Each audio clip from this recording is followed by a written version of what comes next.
Kochi Kakkanad TV സെന്ററിൽ customs ക്വാർട്ടേഴ്സിൽ ആത്മഹത്യ നടന്നു എന്ന സംശയം. അഡീഷണൽ കസ്റ്റംസ് കമ്മീഷണർ മനീഷ് വിജയും സഹോദരി ശാലിനി വിജയും മരിച്ച നിലയിൽ കണ്ടെത്തി. അമ്മ ശകുന്തള അഗർവാളിനെ കാണാനില്ല. ഈ ഉള്ളിൽ എന്താണ് സംഭവിച്ചത് എന്നറിയാൻ ഇനി വീട് തുറന്ന് പരിശോധന നടത്തേണ്ടതുണ്ട്. പോലീസ് അതിനുള്ള തയ്യാറെടുപ്പ് നടത്തേണ്ട ദൃശ്യങ്ങളാണ് പ്രേക്ഷകർ ഇപ്പോൾ കാണുന്നത്. അമൽ സുരേന്ദ്രൻ തത്സമയം ചേരുകയാണ്. അമൽ, നമുക്ക് മറ്റു വിവരങ്ങൾ എന്താണ് അറിയാൻ കഴിഞ്ഞത്? ഫോറൻസിക് വിഭാഗം അവിടെ എത്തി നമുക്ക് മനസ്സിലായി. മറ്റു വിവരങ്ങൾ എന്തൊക്കെയാണ്? SKN ഫോറൻസിക് വിഭാഗം അല്പസമയത്തിന് മുൻപാണ് ഇവിടെ എത്തിയത്. ഫോറൻസിക് വിഭാഗം ഇവിടെ എത്തിയതിനു ശേഷം പോലീസ് അതിവേഗത്തിൽ തന്നെ കാര്യങ്ങൾ നീക്കുവാനുള്ള നടപടികളാണ് നടക്കുന്നത്. ഏതായാലും ഇപ്പോൾ മൃതദേഹം മാറ്റുവാൻ വേണ്ടിയിട്ടുള്ള ആളുകളുടെ സഹായം വേണം. അതിനു വേണ്ടിയിട്ടുള്ള ആളുകളെ വിളിച്ചിട്ടുണ്ട്. അവർ വന്നുകൊണ്ടിരിക്കുകയാണ്. അവരിവിടെ തൊട്ടടുത്താണ് എത്തുന്നത്. അതോടൊപ്പം തന്നെ ഇവിടുത്തെ വാർഡ് കൗൺസിലർ, ഡിവിഷൻ കൗൺസിലറായിട്ടുള്ള ആളും ഇവിടെ എത്തിയിട്ടുണ്ട്. അവരുടെ സാന്നിധ്യത്തിലായിരിക്കും വീടിന് ഉള്ളിലേക്ക് പോലീസ് കടക്കുകയും പരിശോധനകൾ നടത്തുകയും ചെയ്ത സാഹചര്യം ഉണ്ടാവുക. ഏതായാലും ഇപ്പോൾ ഈ ഗ്ലൗസ് അടക്കമുള്ള സാധനങ്ങൾ ഇവിടേക്ക് എത്തിച്ചിട്ടുണ്ട്. അതിലെത്തിക്കുവാനുള്ള വിളംബരമായിരുന്നു ഇത്ര നേരം ഉണ്ടായിരുന്നത്. ഇപ്പോഴെന്തായാലും അത്തരം വസ്തുക്കളും ഇവിടെ എത്തിയിട്ടുണ്ട്. മൃതദേഹം മാറ്റുവാനുള്ള സാമഗ്രികൾ എത്തിച്ചിട്ടുണ്ട്. ഏതായാലും തുടർ നടപടികൾ അതിവേഗത്തിൽ തന്നെ നടക്കുമെന്നാണ് നമുക്ക് അറിയാൻ സാധിക്കുന്നത്. ഇത്രയും നേരത്തെ കാലതാമസം ഈ വീടിനുള്ളിലേക്ക് കടക്കാൻ ഉണ്ടായതെന്ന് പറയുന്നത് തന്നെ ഫോറൻസിക് ഉദ്യോഗസ്ഥരുടെ സാന്നിധ്യം ഇവിടെ അത്യാവശ്യമാണ് എന്നൊരു നിയമവശം നിലനിൽക്കുന്നത് കൊണ്ടായിരുന്നു. ഏതായാലും തുടർ എന്താണ് കൂടുതലായിട്ടുള്ള വിവരങ്ങൾ എന്നെല്ലാം ഈ വീടിന് തുറന്നതിന് ശേഷം മാത്രമേ നമുക്ക് മനസ്സിലാക്കാൻ സാധിക്കുകയുള്ളൂ. ഇവർ ജാർഖണ്ഡ് സ്വദേശികളായിരുന്നു തന്നെ ഉത്തരേന്ത്യൻ സംസ്കാരത്തിൽ ജീവിച്ചിരുന്നതിനാൽ തന്നെ ഇവിടെ എത്തിയപ്പോൾ ഇവിടുത്തെ സാഹചര്യങ്ങളുമായിട്ട്, ഇവിടുത്തെ സാമൂഹിക സാഹചര്യങ്ങളുമായിട്ട് പൊരുത്തപ്പെടാതെ വേറിട്ട ഒരു രീതിയിലായിരുന്നു ഇവരുടെ ജീവിതശൈലി എന്ന് പറയുന്നത്.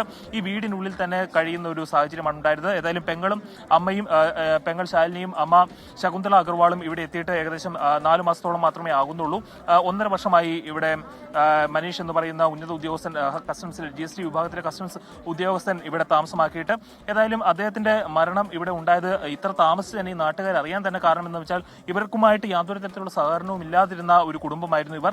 അതുകൊണ്ട് തന്നെ ഇവരുടെ അസാന്നിധ്യം ആരും ശ്രദ്ധിച്ചില്ല എന്ന് വേണം പറയാൻ. ഏതായാലും ദുർഗന്ധം ഉണ്ടാകുന്ന ഒരു സാഹചര്യത്തിൽ മാത്രമാണ് ആളുകൾ എന്താണ് ഈ ദുർഗത്തിന് കാരണം എന്ന് അന്വേഷിക്കാൻ തുടങ്ങിയത്. അവർ ഈ ദുർഗന്ധത്തിന്റെ സ്രോതസ് മനസ്സിലാക്കി ഇവിടെ എത്തിയപ്പോൾ തന്നെ ഇവിടെ ഇവരുടെ ഈ മനീഷിന്റെ സഹപ്രവർത്തകരെല്ലാം ഈ ഓഫീസിൽ നിന്ന് ഇവിടെ എത്തി. 3 ദിവസത്തെ അവധി പറഞ്ഞു പോയ ആൾ 6 ദിവസമായിട്ടും ഓഫീസിലേക്ക് മടങ്ങിയെത്താത്തതിനെ തുടർന്നാണ് ഇയാൾക്ക് എന്ത് സംഭവിച്ചു എന്നറിയുവാൻ വേണ്ടിയിട്ട് ഇയാളുടെ സഹപ്രവർത്തകരെല്ലാം ഈ വസതിയിൽ മുമ്പിൽ എത്തുകയും ഇവിടെ പരിശോധന നടത്തുകയും ചെയ്തു. അപ്പോഴാണ് തുറന്നു കിടന്ന ജനൽപ്പാഴിയിലൂടെ ഉള്ളിൽ തൂങ്ങിയാടുന്ന മൃതദേഹം കാണുന്നുണ്ടായത്. അടുക്കള വശത്ത് നിന്ന് ഒരു സ്ത്രീയുടെയും മുൻവശത്ത് ഒരു പുരുഷന്റെയും മൃതദേഹമാണ് കണ്ടത്. മൃതദേഹത്തിന് ദിവസങ്ങളുടെ പഴക്കമുണ്ടായിരുന്നുവെന്ന് ദൃക്സാക്ഷികൾ പോലീസിനോട് പറഞ്ഞിട്ടുണ്ട്. പോലീസ് എത്തിയും പരിശോധനകൾ നടത്തി. അപ്പോഴും ഈ 2 മൃതദേഹങ്ങൾ കാണുന്ന സാഹചര്യം ഉണ്ടായിരുന്നു. എന്നാൽ ഇവിടെ ഉണ്ടാവാൻ സാധ്യതയുള്ള ഇവരുടെ അമ്മയായ, പ്രായം ചെന്ന അമ്മയായ ശകുന്തള അഗർവാളിന്റെ മൃതദേഹം ഈ ഒരു വീടിനകത്തുണ്ടോ എന്ന കാര്യത്തിൽ ഇനിയും വ്യക്തത വരേണ്ടതുണ്ട്. ആ വ്യക്തത വരുത്തണമെങ്കിൽ ഈ വീട് തുറന്ന് അകത്തേക്ക് പോലീസ് കടക്കുകയും ഫോറൻസിക് ഉദ്യോഗസ്ഥർ കടക്കുകയും ചെയ്യണം. എന്താണ് മരണത്തിന്റെ കാരണം എന്നതാണ് അടുത്ത ചോദ്യം. മരണത്തിന്റെ കാരണം എന്താണെന്ന് മനസ്സിലാക്കണമെങ്കിൽ ഫോറൻസിക് വിദഗ്ധരുടെ സൂക്ഷ്മമായ പരിശോധനകൾ ആവശ്യമാണ്. ഏതായാലും മരണകാരണം വ്യക്തമാകണമെങ്കിൽ കുറച്ച് ദിവസങ്ങൾ മനസ്സിലാക്കേണ്ടതുണ്ട്. പക്ഷേ പ്രാഥമികമായി നമുക്ക് മനസ്സിലാക്കുന്നത് ഇതൊരു ആത്മഹത്യയാണ് എന്ന് തന്നെയാണ്.